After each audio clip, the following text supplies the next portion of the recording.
Welcome to Stay Wealthy San Diego, where award-winning financial expert Taylor Schulte reveals the stories behind the leaders, entrepreneurs, and innovators who help make San Diego one of the most beautiful cities in America. Listen in to their perspectives and advice on what it takes to live an abundant life and become wealthy in your own way.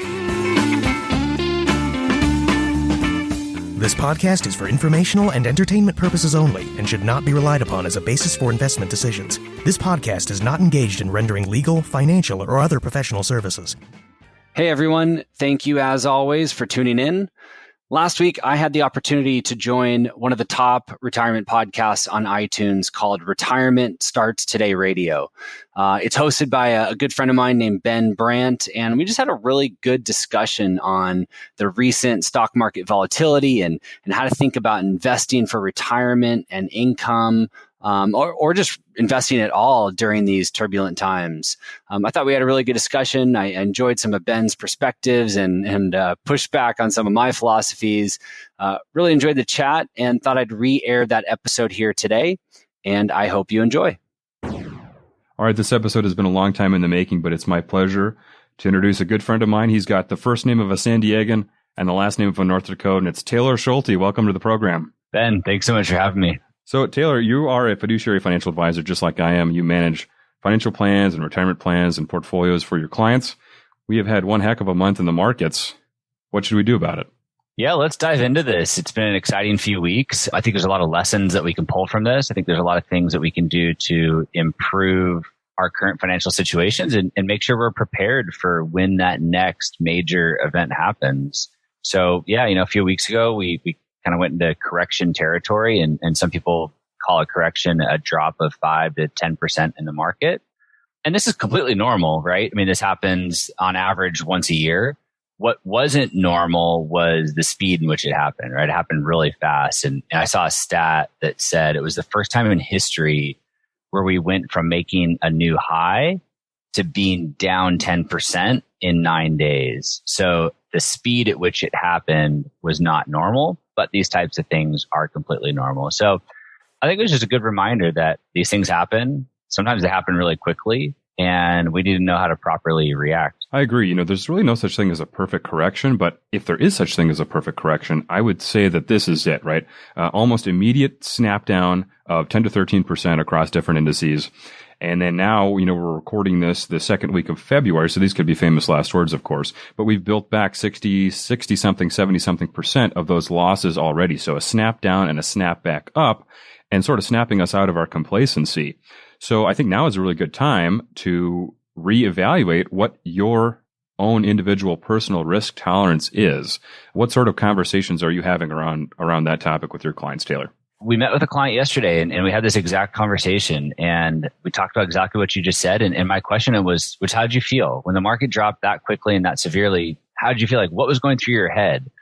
And his response was, the first thing that popped into my head was I should buy more, right? And that's an indication that client is tolerant of risk. If market drops in value and he's wanting to put more money into the market, that's a signal to me that he has, tolerance for taking that kind of risk. But if you found yourself losing sleep, that's a problem. That's something to pay attention to.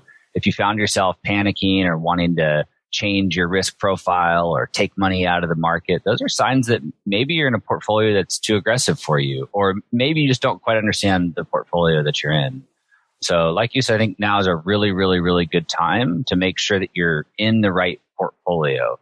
Not only have we seen, a recent spike in volatility, but you and I also know that the market has been racing up for close to 9 years. And I think personally, this is just a really appropriate time to, one, understand what you own in your portfolio. And then two, again, just make sure it's invested properly.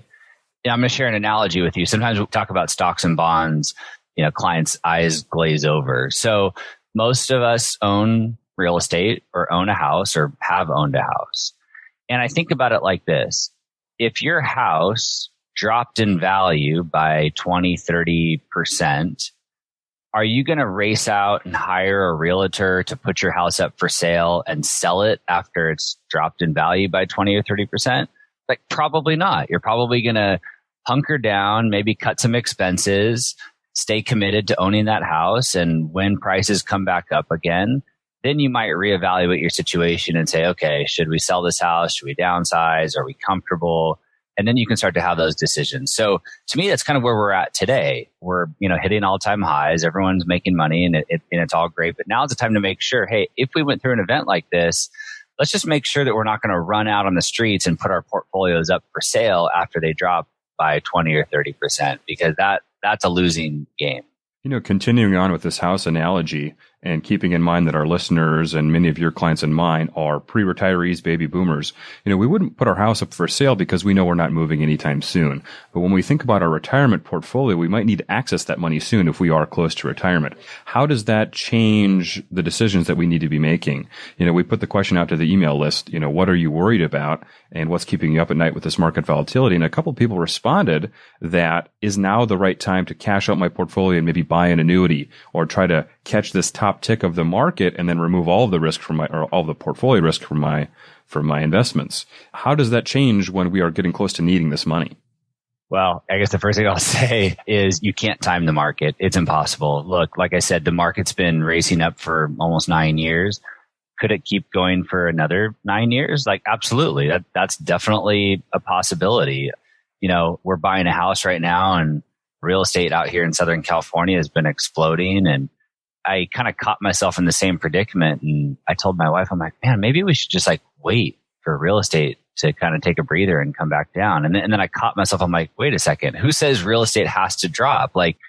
This real estate market could keep going for another 10 years. And then we're really going to be kicking ourselves. So the same thing with your portfolio. Who says we have to go through a recession or a bear market? We could go through a long period where we're just in this really strong bull market. So, let's not try to time the market. That's impossible because you got to know when to get out and then you got to know when to get back in. That means you have to be right twice. And no one's ever consistently done that in history. So let's take that off the table. In terms of needing your money, you should have a comprehensive plan in place to manage this bucket of money, from that emergency savings account that's just cash, right? That's super accessible. And then having that portfolio of stocks and bonds. And when we manage this portfolio for retirees, we manage what's called a total return investing, right? We're looking at the portfolio from a total return perspective, not just stocks, not just bonds, but everything working together. And we're stripping, distributions out of that portfolio. So we've already kind of factored in, if that portfolio dropped in value, we're still going to continue taking our distributions as planned. And we know, stretched out over a long period of time, that the probability of success should be high for that. We're talking with Taylor Schulte, definefinancial.com. He's a San Diego financial advisor. As financial advisors, we have to act as fiduciaries for our clients and cannot recommend any individual securities because it wouldn't be prudent. But with that disclosure in place, it sounds like you're doing some interesting things with your portfolio that might be a little bit out of the ordinary. Can you share with us what that might be?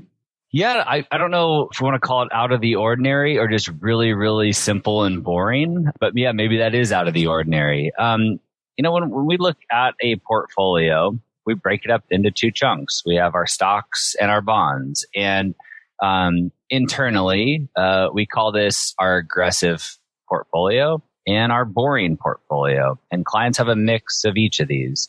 So in our aggressive portfolio, we have a mix of U.S. stocks and international stocks and real estate securities. And then on our boring portfolio, we only use government bonds. We don't use corporate bonds. We don't use high yield debt. We don't use floating rate securities. We don't use mortgage-backed securities. We only own government bonds in that boring portfolio. And the reason is we look at that as our safety net. And government bonds for the last 90, 100 years have proven to be that safety net. Typically, when U.S. stocks go through a really tough time period, like 08, 09, government bonds do very, very well. They hold the portfolio in place, or they actually sometimes increase in value. And so when we look at the portfolio, we want that boring portfolio to hold up during really difficult times. If a client needs a higher rate of return, or they want a higher rate of return, we'd rather take the risk in the stock market and not the bond market. So we don't want to increase risk in our bonds I'd rather just allocate more to that aggressive portfolio and take the risk in equities. Does that make sense? It does make sense. So if I could play the devil's advocate, I am a 60-year-old retiree. I've got a 30-year timeline ahead of me. If I have too much cash or cash equivalents in my portfolio, I'm not going to get the growth that I need to properly hedge inflation. Where am I wrong? Well, you either need to make adjustments in your financial life to make that happen, or you need to take more risk in your portfolio. And if you need to take more risk in your portfolio, we're going to shift more money into stocks and out of bonds. It's as simple as that for us. We're certainly not going to add corporate bonds to a portfolio to try and increase the rate of return. I would rather add more stocks to the portfolio to improve that expected rate of return. Again, that bond portion of the portfolio is our safety net. Sometimes corporate bonds start to look and act like stocks. We don't want that. We want our boring portfolio and our aggressive portfolio to move in different directions. We want that diversification. So if our bonds start to behave like stocks, that doesn't do anybody any good. So yeah, to answer your question, if we need a higher rate of return, the client needs to accept more risk, or they need to make adjustments in other places of their life. And we're going to take that risk in the stock market. That's our philosophy. So you're separating growth from income, growing the growth stuff. And then as far as income, you're separating that down further to saying, I don't necessarily need income as far as a dividend from my non-stock investments. I just need consistency. That's true. Yeah, we certainly don't approach this from a dividend income side of things. Again, we take a total portfolio approach here, and Vanguard has a great paper on this. If you just Google like Vanguard total return investing, they talk about using this approach to manage a portfolio during low interest rate periods like we're in today. So it's this total return approach for the portfolio. Sure, there are some dividends that get paid, but that's not our primary approach here. We're looking at the portfolio as, all working together, stocks, bonds, real estate, securities, and everything, and then devising an income plan from there. We'll drop a link to that Vanguard total return investing in the show notes. If you want to click through to the underlying blog post, you can click on that link and read that for yourself. Taylor, if I'm a do-it-yourself investor and I'm approaching retirement and I'm thinking about retiring during turbulent markets and I'm thinking about the income that I need to sustain my lifestyle, what if my risk tolerance doesn't match how much income I need? So to give you an example, let's say that my lifestyle that I want to have in retirement would require me to take out 8% of my investments every year, 8% of my balance, which would, by most accounts, would be too high of a withdrawal rate, which would say I generally need to have more stocks to sustain that. But my risk tolerance, I went to Vanguard and I took the 9-question quiz, and I know that I'm a conservative investor. If those two things are in conflict, as a financial planner, how would I start to remedy that? Yeah, let's talk about this because I know you share some different opinions here. We talk a lot about risk tolerance. It's a really fancy term. Every advisor talks about it. They give you a risk tolerance questionnaire. It's great. It's really important. But there's a term that's not used enough, and that's risk capacity. Risk capacity is how much risk do you need to take? And some people have to take more risk than they're comfortable with in order to reach their goals. But some people are on the other side of that. We're like, they're in a very good position. They don't need to reach for more risk to reach their goals. They're already in a really good place. So they might be able to actually reduce the risk in their portfolio and sleep better at night and know that they're on track to reach their goals. So risk capacity is really important. It's something that's not talked about enough in these conversations with financial advisors. So if you're ever talking to a financial advisor and ask a question, let's talk about risk capacity. Going back to your question, managing risk is really important. One of the most important things to me when building and investing in a portfolio is, can the client stick with it? Because if you can't stick with it, that's a problem, right? If you buy that house and the house drops 30% in value and you sell that house, you just realize that 30% loss. When are you going to get back in? That ruins your whole financial plan. So most important for me is a client can stick with that portfolio. And then second, they sleep well at night. I don't want a client losing sleep over this stuff and anxiety kicking in. And this is retirement. This is supposed to be fun. You're supposed to travel and feel secure and safe and confident. So that's what's really important to me. So what I would say is this client needs to make some other changes in their financial life if they're not able to accept a higher level of risk. it could be reducing expenses. It could be downsizing that home that they've been in for 30 years that they're so attached to, they don't want to leave, but maybe they have to. It could be, and we've talked a little bit about this, maybe some part-time consulting. We've got a lot of retiree clients. I mean, I can count on one hand how many just sit at home and do nothing. They all, do something on the side, earn some extra income. So, that's something to consider too, that might help supplement and reduce that withdrawal rate. But yeah, I'm curious to hear your thoughts as well. I would agree with that to some extent. If our withdrawal rate is way too high, 8%, 10%, and we're not planning on reducing that in the future by paying off a house, getting on Medicare, claiming Social Security. If we're already past those milestones and we're still taking out 7 or 8% a year or more than that, that is where we need to probably tweaking the portfolio will only work for so long. We're going to have a bear market, and then you're going to be, withdrawing 10 or 15% of your portfolio a year, which is not sustainable. So I would say to some extent, if it looks like it's perpetual, that you're always taking out more, then you do need to reduce. But I would say I don't like to approach it from a risk tolerance standpoint first. I like to approach it from an income standpoint because that's what the goals are based on. I really think you can coach a client, and if you're a do-it-yourself, or coach yourself through education, to become a more tolerant risk investor. Now, if you have your mind made up and you're completely scared of the market, last week was a good indicator. If you were scared out of your wits, then you don't have the capacity. But if you said, like Taylor said, I'm willing to buy more, or I know this is completely temporary, we've been here before, and I'm not that concerned, then you're at least moderate or above. So if you're moderate or above, I think you can be coached into the appropriate amount of risk based on what your stated goals are in a written financial plan. I think Taylor and I would both agree, don't do any investing outside of a written financial plan. If you're curious more about that, we've done some posts called Naked Investing and how to not do that if you want to look through the archives. But I would say through that written financial plan, if you decide ahead of time, and we'll talk about some of this in the webinar on March 6th, if you decide ahead of time that if the market does this, if my portfolio goes down this amount, I'm willing to reduce my income. Or if the portfolio goes up beyond this amount, I'm willing to increase my income. So deciding ahead of time, being proactive with your financial plan instead of reactive, I think you have the capacity for much more risk than you might realize. Now, of course, whether you're doing it for yourself, you're investing, or you're working with a financial advisor, don't invest in anything that you don't understand or that you're not comfortable with. But through education and through pre-planning, through a written financial plan, I think people are more willing to take risks than they might realize. Sure. And I guess what concerns me a little bit is just the starting point. I think about it like if you're going to, I'm in this like real estate analogy world right now. We're buying a house, so it's just on my mind.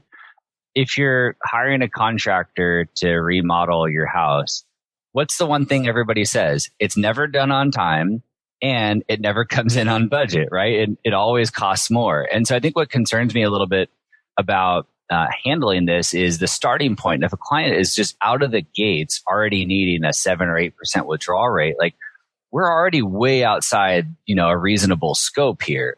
So I just start to get concerned about that starting point and just bringing that client back down to earth and finding a way to traditionally get this plan to work without reaching for risk and having to coach. I'd rather have a really good start because, extra expenses come up, or the client wants that new car, that new house, or that new vacation or sailboat or whatever it might be. These things just come up. Or on the flip side, you have a medical emergency or unexpected expense. And yeah, so if I think we're starting at a 7 or 8% withdrawal rate, I get a little concerned, and I'd rather find ways to cut other things in their life to get this to pencil out in the beginning and then work towards, coaching on risk. But, I guess, another exercise you can go through is back to 08, 09 and, learn a little bit more about how your clients behave during that time period too, because that would tell you a lot as well. That's a fantastic indicator. How did you feel in 2008? If somebody's 60 years old today, they weren't near retirement during the 2000 tech bubble. They were a little bit closer to retirement, probably had it closer in their minds during 2008. But then we were spoiled by pretty fantastic returns between then and now. And I do feel like some complacency has kicked in. So this head fake correction might be just what we needed to sort of snap some of that back into focus and realize that there is real risk on the line here in the form of our portfolio balance. So if I'm understanding you, and if we can find some common ground, it's realistic expectations and planning for contingencies under the guidance of a written financial plan. Absolutely, yeah. And I think we do agree that a financial plan should be guiding your investments. You don't go to a doctor and tell the doctor to write you a prescription and he just writes it for you, right? He asks you a series of questions. He or she does lab tests and x-rays and MRIs and everything. And then we'll write you that prescription. So the same thing, you need that comprehensive financial plan first. You need to go through all these what if scenarios and Monte Carlo analysis. And then you can put that investment plan into place and feel really, really confident about it. Right. The best portfolio in the world is worth exactly nothing if you're scared out of it, if you're waiting in the sidelines. If you own XYZ mutual fund in your employer-sponsored plan because your cubicle mate said it did really well last year, you're setting yourself up for some headache and some heartache. You need to know what you own and why you own it, what the reasonable spectrum of returns could be, and could you handle that downside? If not, now is the perfect time to reevaluate that, especially as you approach retirement, whether you're doing that for yourself or under the guidance of a certified financial planner. Yeah, 100%. And something else I want to point to too is this recent correction. It was a really short period of time, right? And a lot of times we're looking at quarterly returns or annual returns, or maybe even returns over the last couple of years. But most people have time horizons much longer, right? Typically, a time horizon of a retiree is, close to 30 years. But 30 years is a long time. So let's just shorten that to a 10-year time period. Going all the way back to pre-Great Depression, a portfolio made up of 50% U.S. stocks and 50% U.S. government bonds, right? So a 50-50 portfolio. The worst 10-year period, going all the way back, the worst period is positive 2.4%. That's the worst 10-year period. So when you stretch this stuff out over longer periods of time, 10 years, 20 years, it starts to look even better. It's not that bad. So we just need to learn how to ignore these short-term, blips and continue on with that longer-term plan. Excellent. Taylor, if our audience wants to learn more about what you do for clients, where can they check you out? Yeah, you can visit our website, definefinancial.com. We're all over social media, Facebook, LinkedIn, Twitter, but you can find most information on us at definefinancial.com. If you want to hear Taylor talk more about his housing situation, one of my favorite Stacking Benjamins episodes, search Stacking Benjamins Taylor Schulte. He had a very interesting house buying experience a few years back. This was probably 2 months ago that you were on Stacking Benjamins. Great episode. If you listen to this, you probably are aware of Stacking Benjamins podcast, but I would invite our audience to check that out as well. Taylor, thanks for coming on the show. Ben, thanks so much.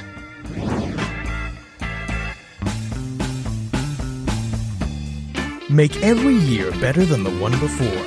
Subscribe to the podcast to stay up to date on all our episodes, and join the Stay Wealthy movement to learn proven strategies and current trends that will help you maximize your wealth at StayWealthySanDiego.com.